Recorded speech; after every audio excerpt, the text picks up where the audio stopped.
Now to discuss from Capitol Hill, Republican Congressman Kevin Brady of Texas, a member of the House leadership. Congressman, thank you so much for your time. Thank you, Kate. Thank you. Of course. Congressman, you well know the House Speaker, he said yesterday that Republicans, they're going to look at all options, is how Paul Ryan said it, to stop the president here. What are those options? Well, first, let me start with the main case, which is, look, gun violence is real in America, but nothing's going to change as long as you ignore the root cause of much of this violence, mental illness, and you focus on taking away rights of law-abiding citizens.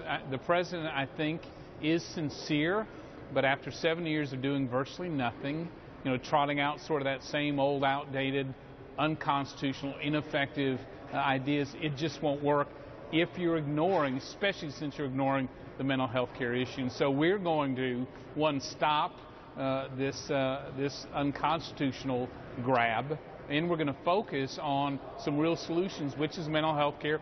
There's two major bills in the House and the Senate that we think really begins to address a broken health care system. And you look at the president's proposal, look, no real solutions, $500 million. It's 1 hour of federal spending.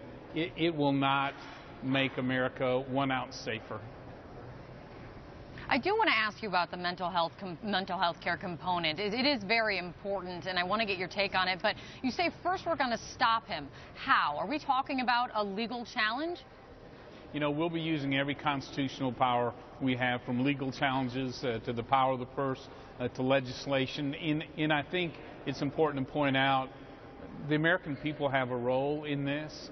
Even when the president held the White House in both chambers of the House and Senate, the American people didn't go for this. And so it's not like Congress is blocking these old, outdated, ineffective solutions. The American people, frankly, don't believe it'll make them safer as well. I really think, and I think most Republicans do, that if we really are honest about the fact we don't have a mental health care system in America, and what we have is broken and unaffordable, and frankly, you see these mass shootings, the one common theme here is, why didn't we identify, or someone identify, and get these people help? I really think that's where there's common ground in this debate.